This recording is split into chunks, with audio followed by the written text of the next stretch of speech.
Hey everyone, and welcome! Get ready to dive into a world of magic and warriors, because today we're taking a deep dive into Metal and Thorns, specifically focusing on the character of Netta. She's like, picture a fierce warrior thrown into a totally new world, but there's a twist. Yeah, and that's what I love about this book. You think it's going to be a typical hero story, but nope.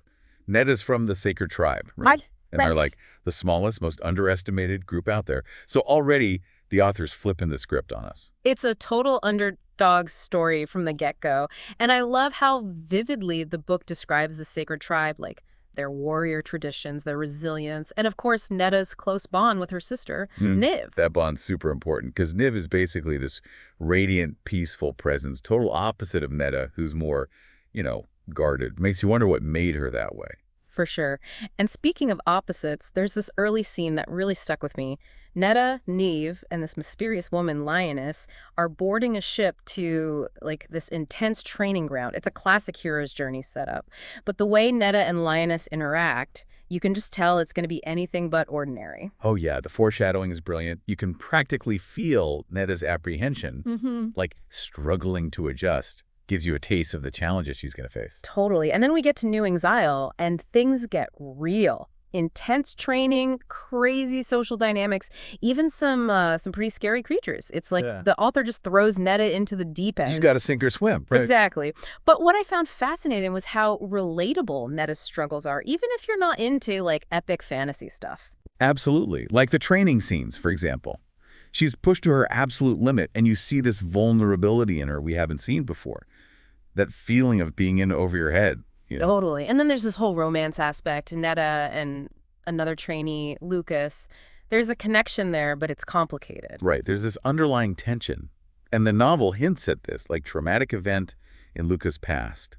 It casts a shadow over everything. It makes you wonder how someone like Netta, so guarded, deals with vulnerability and intimacy after something like that. Such a good point. Trauma changes everything, doesn't it? It really does. And just when you think Netta's got enough on her plate, boom, the veil, this whole other mystical realm gets thrown into the mix. The excerpts are kind of vague about how she gets there, but what do you think about that whole situation? It's a total game changer, right? Like, she's ripped from everything she knows and thrown into this world that challenges all her beliefs about mystics. Remember, she comes from a place where they're seen as, dangerous, monstrous even. Yeah, and now she's stuck in their world. Not only that, she's forced into this crazy tournament, almost like a gladiator thing. It's brutal. And it's not just about physical strength either. You can tell the author's using this tournament to show us mystic society, like their power struggles, alliances. It's a crash course in their culture. And Netta's got to learn fast. But it's not all just fighting for survival. She starts to see the mystics as individuals, especially this one character, Rion. He's the opposite of what she expected. Right. He's this intriguing figure. Clearly smart, understands both the human and mystic worlds, but you never quite know what his angle is. Yeah, is he actually trying to help Netta? Or is he playing her? Exactly. It keeps you guessing. Totally. And just as she's starting to figure things out in the Veil, she's yanked back to the human realm. But things are different. Yeah, it's not this happy homecoming. There's danger, hard choices, and the weight of everything she's been through in the Veil. She's not the same person anymore. Especially her reunion with Nive. That relationship is really put to the test. The secrets, the trauma, makes you think about how even the strongest bonds can be strained. Absolutely. And it's not just their personal relationship. There's this growing tension between humans and mystics. It's about to boil over. And Netta's stuck right in the middle. She's the only one who's seen both sides, so you just know she's going to have to make a choice. Right. Will she side with the mystics or stick with her tribe? It's a total cliffhanger. For sure. There's also this one part, it really creeped me out. Netta finds this hidden room, right? With a trapped wolf.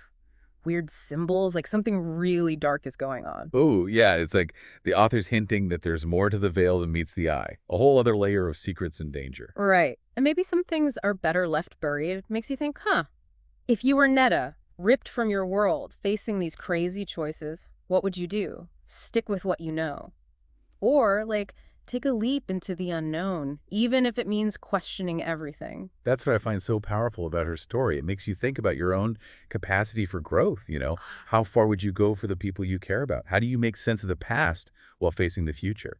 And speaking of the past, General Till, back in the human realm, He's basically painting Netta as a traitor, spraying all this fear and propaganda, saying she's brainwashed. Classic power move, right? And the author nails it. Till represents that blind obedience, the refusal to question authority. It's scary, honestly. Netta knows the truth about the mystics' good and bad, but nobody will listen. Shows you how important critical thinking is.